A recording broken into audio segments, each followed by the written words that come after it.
या nationalism as a political movement, political nationalism या nationalism as a political movement. अब automatically इसका impact क्या होगा इंटरनेशनल रिलेशंस में कि एक ग्रुप उठेगा और वो सेपरेट स्टेट का मुतालबा करना शुरू कर देगा। तो पॉलिटिकल नेशनलिज्म, दूसरा एस्पेक्ट क्या है, पॉलिटिकल नेशनलिज्म का मैनिफेस्टेड, पॉलिटिकल नेशनलिज्म का मैनिफेस्टेड एस्पेक्ट क्या होगा कि एक ग्रुप, एक कम्युनिटी, एक nation with in a state एक सेपरेटिस्ट एजेंडा की तरफ जाना शुरू कर देगा। तो उसकी मैनिफेस्टेड रियलिटी क्या होगी, political separatist nationalism, political separatist nationalism. ठीक है, वापस आओगे इस पूरे के पूरे कॉन्सेप्ट को रिवाइज करो। ठीक है, तला मेरी बात को गौर से सुनिए। नेशनलिज्म क्या है, किसी भी स्टेट, किसी भी नेशनल कम्युनिटी का बनाया हुआ ऐसा एनवायरनमेंट, ऐसा सिस्टम ऑफ इंटरेक्शन, ऐसा पैटर्न ऑफ बिहेवियर, ऐसी पॉलिसी ओरिएंटेशन जिसके पीछे ड्राइविंग फोर्स क्या होगी, sense of uniqueness, sense of distinctiveness. वो नेशन, वो स्टेट अपनी आइडेंटिटीज को, अपने रिलीजन, अपनी लैंग्वेज, अपनी एंसेस्ट्री, अपनी हिस्ट्री को, या अपने नेशनल एलिमेंट्स ऑफ पावर को, अपनी मिलिट्री को, अपनी इकोनॉमी को, अपने टेक्नोलॉजी को, अपने रिसोर्सेज को यूनिक मानती हैं, डिस्टिंक्टिव मानती हैं और साथ ही साथ सुपीरियर मानती हैं। तो जब सर पे ऐसी चढ़ गई तो ऐसी चढ़ी हुई को हम लोग क्या कहेंगे, आइडियोलॉजिकल नेशनलिज्म। अब ये आइडियोलॉजिकल नेशनलिज्म मैनिफेस्ट कैसे होगा, ये आइडियोलॉजिकल नेशनलिज्म मैनिफेस्ट होगा दो तरीकों से, कि या तो वो स्टेट, वो ग्रुप अपने आप को बाकियों से टोटलिटी में आइसोलेट करने की कोशिश करेगी, या वो नेशन या वो स्टेट दूसरों के मामलात में डिक्टेटोरियल इंटरफेरेंस करने की कोशिश करेगी। तो बल्कि जब वो अपने आप को आइसोलेट करने की कोशिश करे, ऐसे सिस्टम ऑफ इंटरेक्शन को, ऐसे पॉलिसी ओरिएंटेशन को हम लोग क्या कहेंगे, आइडियोलॉजिकल आइसोलेशनिस्ट नेशनलिज्म। और जब वो दूसरे मुल्कों के मामलात में डिक्टेटोरियल इंटरफेरेंस करने की कोशिश करेगा, उसे क्या कहेंगे, आइडियोलॉजिकल एक्सपेंशनिस्ट। लेकिन इसके बिल्कुल रिवर्स क्या है कि जब एजेंडा यूनिकनेस पे तो चलेंगे, डिस्टिंक्टिवनेस पे तो चलेंगे, लेकिन वहां पे सेंस ऑफ सुपीरियरिटी नहीं है। एक खास पॉलिटिकल कम्युनिटी उठेगी और वो क्या कहेगी कि मुझे आज तक सच्ची मोहब्बत नहीं मिली, ठीक हो गया, वहां पे सेंस ऑफ इंफीरियरिटी होगा, सेंस ऑफ रिप्रेशन होगा, कोई ना कोई ग्रीवियंस होगी, और वो खड़े हो जाएंगे कि हमें अपना कोई ना कोई कस्टोडियन चाहिए, हमें अपना कोई ना कोई सोशल कॉन्टैक्ट नया चाहिए।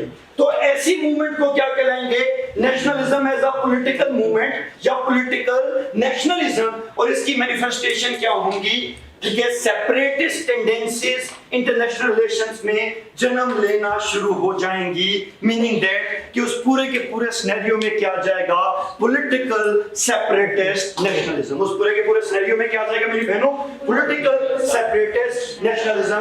तो मेरे बहनों भाइयों, नेशनलिज्म की मैनिफेस्टेड ओरिएंटेशंस कितनी हैं, isolationist agenda, expansionist agenda, separatist agenda. ठीक है, दोबारा मदरसा मोड़ on, isolationist agenda, expansionist agenda और सेपरेटिस्ट एजेंडा। अब हम क्या करने लगे, मैं तुम लोगों को स्टोरी टेलिंग मोड के ऊपर लेके जाऊंगा, मैं तुम लोगों को डिफरेंट एग्जांपल्स बताऊंगा, मैं कहानी बताऊंगा और तुम उनमें से लफ्ज पिक करके उसके ऊपर अप्लाई करो।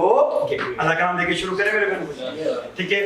कहानी, अमेरिका नया हुआ है डीकोलोनाइज, अमेरिका के अंदर ऑल टुगेदर एक नया माइंडसेट ग्रो कर रहा है कि अमेरिका अब सेल्फ सफिशिएंसी के ऊपर जाए, अमेरिका सेल्फ सफिशिएंसी के ऊपर जाए। तो एक साहब आते हैं प्रेसिडेंट मोनरो, वो ये डिक्टेट करते हैं कि अमेरिका वो जमाना गया जब वो किसी कोलोनाइजेशन के इफेक्ट के अंदर आ सके, ठीक है। हम ना ही कोलोनाइजर्स को सपोर्ट करेंगे, ना ही किसी कोलोनाइजेशन के प्रोसेस को सपोर्ट करेंगे, ना हम किसी रीजन को कोलोनाइज करते, ना किसी और को अलाउ करते कि वो हमें कोलोनाइज करे, ना हम किसी को साथ ट्रेड रिलेशनशिप पालते, ना हम किसी और को अलाउ करते कि वो हमारे साथ ट्रेड रिलेशनशिप पाले।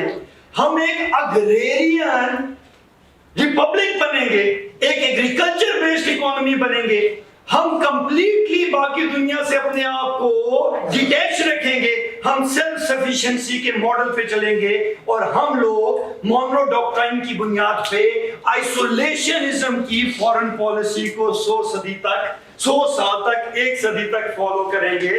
तो मोनरो डॉक्ट्राइन के बाद अमेरिका की तारीख में जो 1 सदी की आइसोलेशनिस्ट फॉरेन पॉलिसी आई, उसको अगर आप इस कॉन्सेप्ट के ऊपर अप्लाई करेंगे तो वो कौन सी मैनिफेस्टेड रियलिटी है? आइसोलेशनिस्ट। आगे बढ़ते हैं। आज आता है ईरान का case, Islamist revolution, Shiite revolution, Khomeini का इंकलाब अपने पीक के ऊपर है। पूरी दुनिया उसे कह रही है कि भाई तुम्हें सैंक्शंस का सामना करना पड़ेगा, तुम्हें आइसोलेशंस का सामना करना पड़ेगा। तो वहां से एक डिबेट इमर्ज करती है और वो डिबेट क्या है कि हम पर्शियन सिविलाइजेशन को, शियाइट इस्लाम को रिफ्लेक्ट करते हैं। हमें किसी वेस्टर्न डिपेंडेंसी की जरूरत नहीं। कोई सैंक्शन लगाता है तो लगाए, लेकिन फिर भी हम लोग अपनी आइडियोलॉजी पे, अपने बिलीफ पे, अपनी वैल्यूज पे कोई कॉम्प्रोमाइज नहीं करेंगे और हम वेस्ट के साथ हर तरह की कीमत चुकाने के लिए तैयार हैं। तो ईरानियन रेवोल्यूशन के बाद ईरान ने अपने आप को जो सेल्फ सफिशिएंसी के मॉडल को अडॉप्ट करने की कोशिश की। मेरे बहनों भाइयों, वो गेम क्या था? Ideological isolationist nationalism. इसने कोरिया का एक मॉडल है, उस मॉडल को कहते हैं गुची मॉडल। उस मॉडल को क्या कहते हैं? Gucci model. गुची मॉडल का लिटरल मीनिंग क्या है? The model of self sufficiency. कि नॉर्थ कोरिया ने रेजिस्ट किया, ठीक हो गया, हर तरह की अमेरिकन थ्रेट को। हम लोग दुनिया की सबसे सुपीरियर मिलिट्री हैं, ना हम अपने मुल्क में किसी और की पॉलिटिकल आइडियोलॉजी पेनिट्रेट होने देंगे, ना किसी और का लिटरेचर पेनिट्रेट होने देंगे, ना किसी को अपने मुल्क में एम्प्लॉयमेंट की इजाजत देंगे। हम अपना यूनिक कल्चर इंटैक्ट रखेंगे, अपनी यूनिक वैल्यूज इंटैक्ट रखेंगे। और अगर किसी दुनिया के मुल्क ने हमारे इंटरेस्ट को नुकसान पहुंचाने की कोशिश की तो हमारा हाइड्रोजन बॉम्ब पाकिस्तान का और ही नहीं है। गाने समझ आइए, नहीं समझ आइए? तो ये जो Gucci model of north Korea है, ये क्या है? Again ideological isolationist nationalism. और लेटेस्ट इंटरनेशनल रिलेशंस में एक इवेंट गुजरा है, ब्रेक्सिट। ब्रिटिशर्स, ठीक हो गया, PACS Britannica, the only royal blood on the face of the earth. तो हम ये लेसर किस्म की यूरोपियन इंटीग्रेशन पे क्यों जाए? जो यूके की एम्प्लॉयमेंट पे हक है यूके के लोगों का, लेसर लोग आके हमारे मुल्क के लोगों को नुकसान पहुंचा रहे हैं। तो हमें किसी यूरोपियन यूनियन की जरूरत नहीं है, हमें किसी यूरो की जरूरत नहीं है, ना हम अपने पाउंड को किसी भी तरीके से टॉर्निश होने देंगे, ना हम अपने लोगों के राइट को किसी तरीके से टॉर्निश होने देंगे। चुनाचे European Union, tata, bye bye. तो ब्रेक्सिट क्या है? Ideological isolationist nationalism. ये मुल्क टोटलिटी में यूनिकनेस, डिस्टिंक्टिवनेस को, सेंस ऑफ सुपीरियरिटी की बुनियाद पे अपने आप को दूसरे मुल्कों से आइसोलेट करके अपने ही खास नैरेटिव को प्रमोट करने की कोशिश कर रहा है। आई होप सो तुम लोगों को आइडियोलॉजिकल आइसोलेशनिस्ट नेशनलिज्म की एग्जांपल पूरी की पूरी समझ आ गई। अब जाते